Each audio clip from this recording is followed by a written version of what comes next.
Hello friends, तो फिर से स्वागत है आप सबका मेरे चैनल पर। तो आज हम मैक्रो इकोनॉमिक्स के चैप्टर 8 इनकम डिटर्मिनेशन को स्टार्ट करेंगे और मल्टीप्लायर। तो चलिए बिना टाइम वेस्ट किए स्टार्ट करते हैं।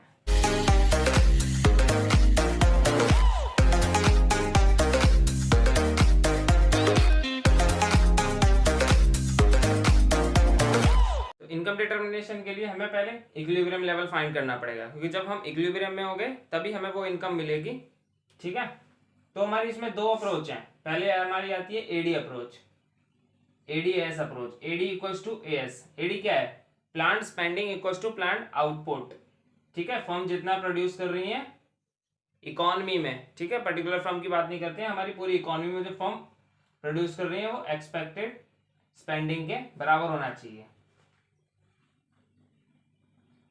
ठीक है, ये तो हो गई हमारी पहली। अब देखो एडी की वैल्यू क्या है? सी प्लस आई।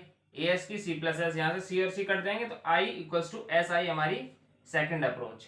ठीक है, तो हमारी दो अप्रोच हम इसमें पढ़ेंगे। पहली है हमारी एडी इक्वल्स टू एएस को कंटिन्यू करते हैं। ये देखो, ये मेरा एडी है और ये एएस है। ठीक है, ये यहां से क्यों स्टार्ट होता है? बिकॉज ऑफ सी बार और आई बार। ठीक है, सी बार और आई बार के कारण ये एडी यहां से स्टार्ट होता है। तो ये है हमारा इक्विलिब्रियम ई पॉइंट। यहाँ पे जो इनकम आएगी वो होगी हमारी इक्विलिब्रियम इनकम। ठीक है, हमारी मार्केट इक्विलिब्रियम में तो आ गई, बट डिसइक्विलिब्रियम के केस में हम क्या करेंगे ये हमें देखना होता है। देखो, पहला हमारा केस है AD is greater than AS, मतलब प्लान्ड स्पेंडिंग ज्यादा है किसके? एएस के। जो हमारी फर्म से एक्सपेक्ट कर रही हैं कि हमारे मार्केट में इतनी डिमांड होगी। ठीक है, तो इस केस में क्या होगा? हमारी इन्वेंट्री डिक्रीज कर जाएंगी। ठीक है, क्योंकि फर्म्स उतना प्रोड्यूस नहीं कर रही हैं जितना मार्केट में इकोनॉमी में डिमांड है, तो उनकी इन्वेंट्री फॉल कर जाएंगी, प्लांट इन्वेंट्री। ठीक है, इसको वापस लाने के लिए, ठीक है, प्लांट इन्वेंट्री को इक्विलिब्रियम में लाने के लिए फर्म क्या करेगी? प्रोडक्शन को इंक्रीज करेगी, जिससे कि हमारी एम्प्लॉयमेंट भी इंक्रीज होगी। प्रोडक्शन इंक्रीज करेगी तो हमारी इन्वेंट्री वापस इंक्रीज कर जाएगी और इक्विलिब्रियम में आ जाएंगे। सेम इसके अपोजिट होगा, जब हमारा एडी लेस देन है एएस तो मार्केट में स्पेंडिंग कम है, मतलब लोग डिमांड कम कर रहे हैं। डिमांड कम कर रहे हैं तो हमारी इन्वेंट्री क्या होगी? प्लांट इन्वेंट्री इंक्रीज कर जाएगी। ठीक है, तो अब हमारी फर्म्स क्या करेंगी? उनके पास इन्वेंट्री ज्यादा हो गई तो वो प्रोडक्शन को डिक्रीज कर देगी। ठीक है, प्रोडक्शन को डिक्रीज कर देगी। इस केस में अगर वो प्रोडक्शन को डिक्रीज करेगी तो वापस ये हमारा एएस इक्विलिब्रियम में आ जाएगा। ये है हमारी एडी एएस अप्रोच। तो चलिए आगे बढ़ते हैं। सेकंड आता है हमारा I equals to S approach, मतलब investment equals to saving approach. ठीक है, ये देखो, हमें पता है कि जो हमारा सेविंग कर रहा है वो नेगेटिव से होके नेगेटिव से स्टार्ट होता है। ठीक है, ये क्यों होता है? इसका ये होता है माइनस सी बार। ठीक है, माइनस सी बार के कारण ऑटोनोमस कंजम्पशन। ठीक है, ये होता है हमारा।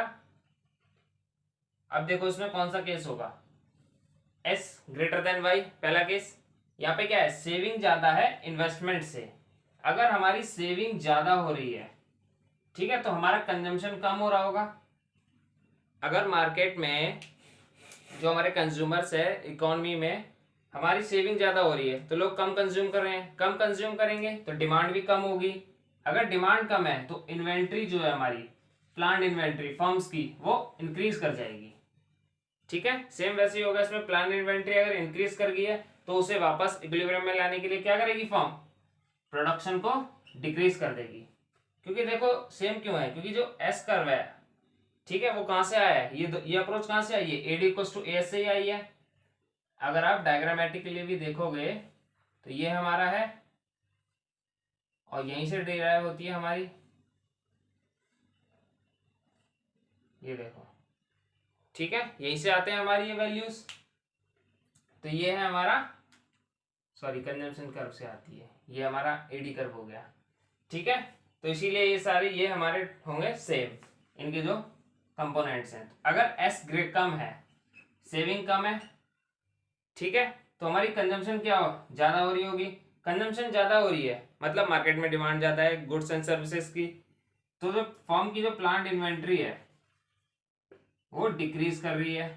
अगर वो डिक्रीज कर रही है तो फर्म क्या करेगी, फर्म उसे वापस इक्विलिब्रियम में लाने के लिए प्रोडक्शन को इंक्रीज करेगी। प्रोडक्शन इंक्रीज करेगी तो एम्प्लॉयमेंट भी बढ़ेगी। ठीक है, प्रोडक्शन इंक्रीज करेगी तो वापस इक्विलिब्रियम में आ जाएगी। तो यहाँ पे हमारा S is less than I, S is greater than I. ठीक है, ये हो गई हमारी I equals to S approach. Next आता है हमारा इक्विलिब्रियम लेवल। देखो हमारे दो हैं, दो थ्योरी हैं, इन क्लासिकल थ्योरी और केजियन थ्योरी। क्लासिकल थ्योरी में क्या है कि जो हमारा इक्विलिब्रियम लेवल है, ठीक है, ये AD equals to O S, A S हमेशा फुल एम्प्लॉयमेंट पे होगा। ठीक है, वो ये मान के चलता है कि अनएम्प्लॉयमेंट होगी ही नहीं, एम्प्लॉयमेंट रहेगी जब भी हम इक्विलिब्रियम में रहेंगे। ठीक है, जब भी हमारा एडी बराबर ए एस या कह लो इन्वेस्टमेंट बराबर सेविंग होगी तो वो कौन सा केस होगा, फुल एम्प्लॉयमेंट। वो लेके नहीं चलता कि अनएम्प्लॉयमेंट होगी। बट केन्सियन थ्योरी में क्या होता है, हमारे तीन केस होते हैं, फुल एम्प्लॉयमेंट, फुल एम्प्लॉयमेंट हो सकती है, ठीक है, अंडर एम्प्लॉयमेंट और ओवर एम्प्लॉयमेंट।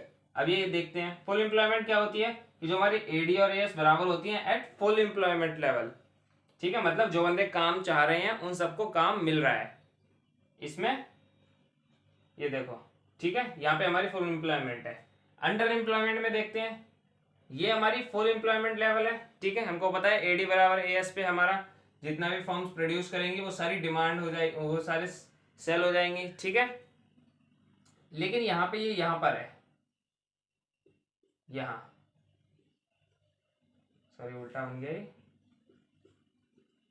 ये एडी है फुल एम्प्लॉयमेंट, बट यहाँ पर है, इसे कहेंगे अंडर एम्प्लॉयमेंट। इसमें क्या होती है, ये जो गैप है यहाँ पे अनएम्प्लॉयमेंट से है।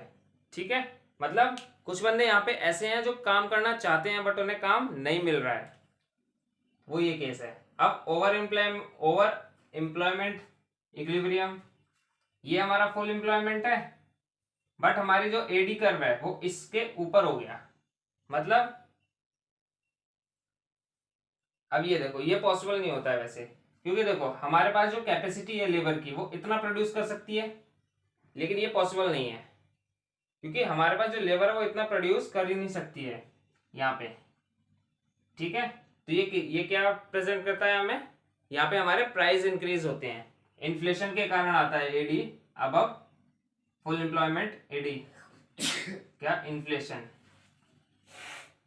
ये हमें ध्यान रखना है। ठीक है, ओवर एम्प्लॉयमेंट में हमारा क्या होता है, फुल एम्प्लॉयमेंट इक्विलिब्रियम से अबव होता है एडी कर्व, और यहाँ पे अंडर एम्प्लॉयमेंट में फुल एम्प्लॉयमेंट इक्विलिब्रियम से बिलो होता है हमारा एडी कर्व।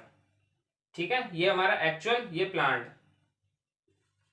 Plant actual.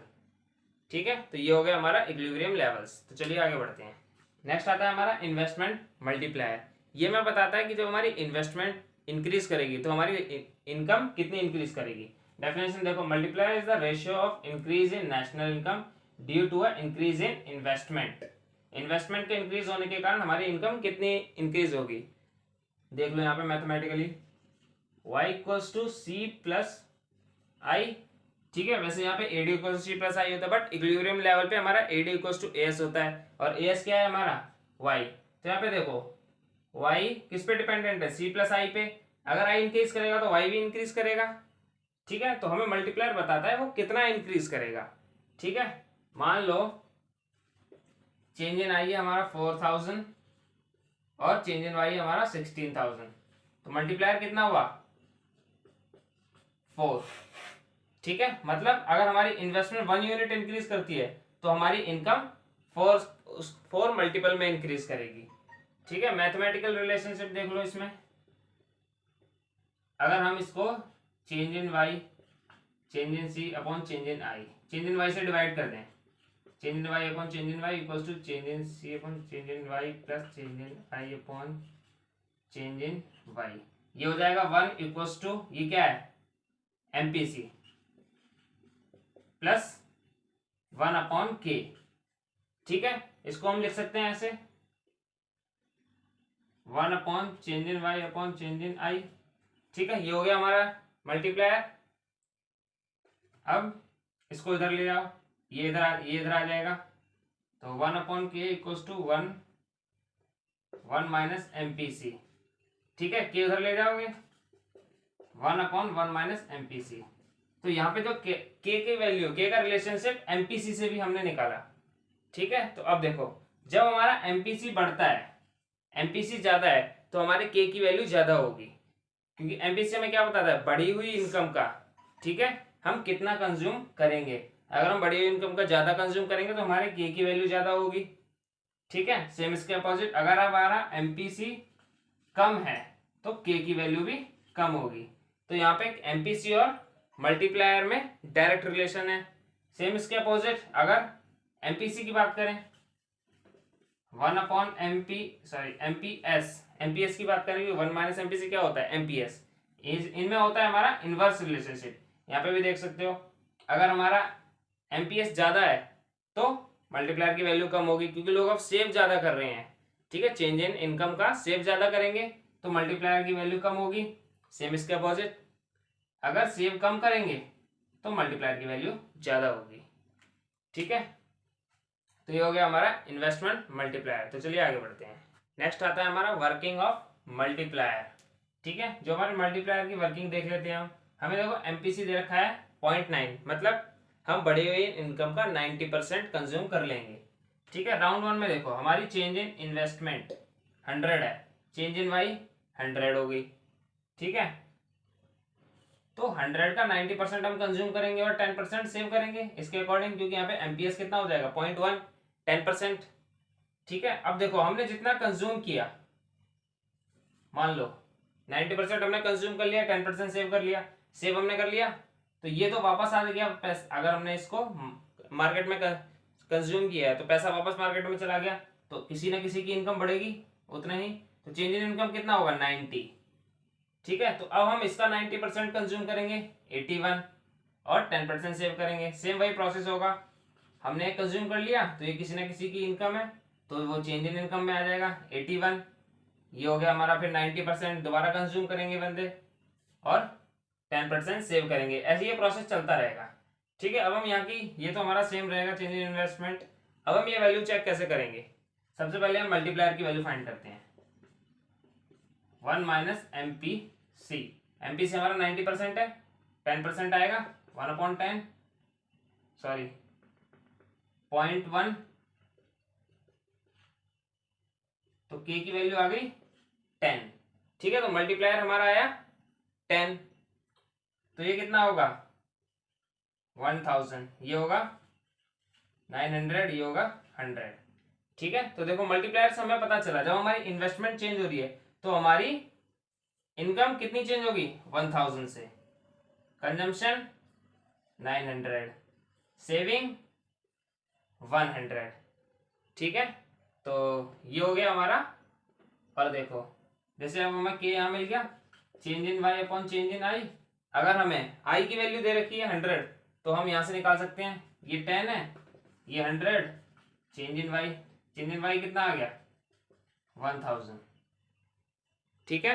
तो ये है हमारी वर्किंग ऑफ मल्टीप्लायर। तो चलिए आगे बढ़ते हैं। फ्रेंड्स हमारा ये टॉपिक यहीं पे ख़त्म होता है। इसके जितने भी न्यूमेरिकल्स हैं वो आप प्रैक्टिस करिए, और अगर कोई डाउट आता है तो मेरे टेलीग्राम चैनल पर मुझे मैसेज करिए, और बाकी इन सब के नोट्स आपको डिस्क्रिप्शन में मिल जाएंगे, वहाँ से आप डाउनलोड भी कर सकते हैं। तो जाने से पहले हमारी वीडियो को लाइक, शेयर एंड सब्सक्राइब जरूर करें, और बेल आइकन को प्रेस करना ना भूलें। तब तक के लिए बाय बाय।